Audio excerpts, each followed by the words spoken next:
Welcome to Next Gen Sports. I'm Sasan X, and we are witnessing one of the biggest upsets of the decade. Arsenal are officially out of the FA Cup.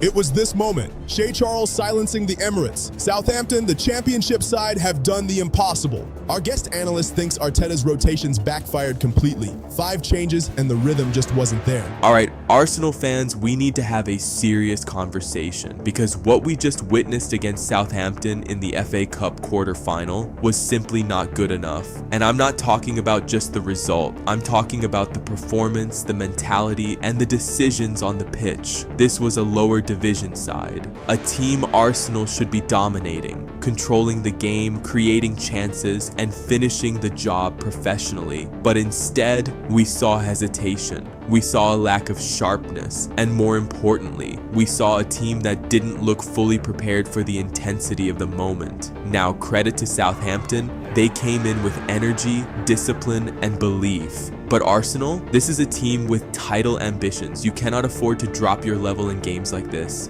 And this brings me to the biggest question. What exactly is going wrong under Mikel Arteta in these key moments? Because tactically, something felt off. The midfield didn't have control. The transitions were too slow, and defensively, Arsenal looked vulnerable. And this isn't the first time we're seeing this pattern. When the pressure rises, Arsenal seem to lose their identity. And that is a serious concern moving forward. Because if you want to compete for major trophies, you have to show consistency. You have to show control. And right now, Arsenal are not doing that. Let's break this down properly. First, the tempo of the game. Arsenal played too slow. There was no urgency in the build-up, no quick transitions, and no real attempt to break Southampton's structure early. And when you play like that against a disciplined side, you make the game easier for them.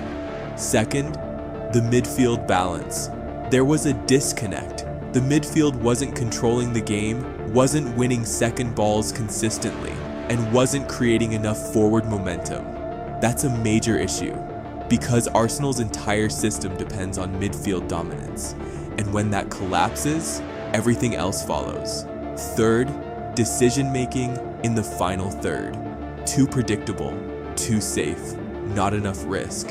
And in games like this, you need players who are willing to take responsibility and make things happen. But instead, Arsenal looked hesitant, almost like they were waiting for something to happen instead of forcing it.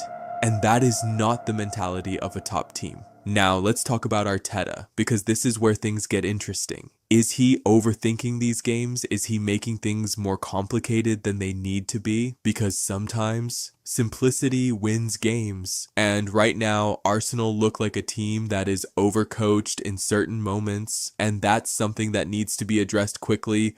Hold on, I think we need to be a bit fair here. Yes, Arsenal didn't play well, that's obvious. But we also have to consider the context. This is a long season. Players are tired. Squad rotation plays a role. And sometimes, performances like this happen. Now, Southampton didn't just sit back.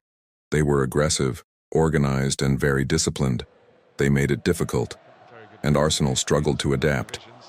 But I wouldn't jump straight to saying this is a major crisis, because we've seen Arsenal perform at a very high level this season. We've seen them dominate big teams. We've seen them control games. So maybe this is just one of those off days. However, I will agree on one thing. In key moments, Arsenal need to show more character. Because top teams don't just rely on tactics, they rely on mentality. And that's where Arsenal still have room to grow. 6, I hear that, and I agree to a certain extent. But here's the problem. This is not the first time we're saying, maybe it's just one of those days. And that's where concern starts to build. Because patterns don't lie. When similar performances keep happening in big moments, it becomes a trend. And that's what Arsenal need to fix immediately. Because the difference between a good team and a great team is consistency under pressure. And right now, Arsenal are still trying to prove they can handle that. So the question remains, are Arsenal truly ready to compete at the highest level? Or are they still a work in progress? Because based on what we've seen, there's still work to be done.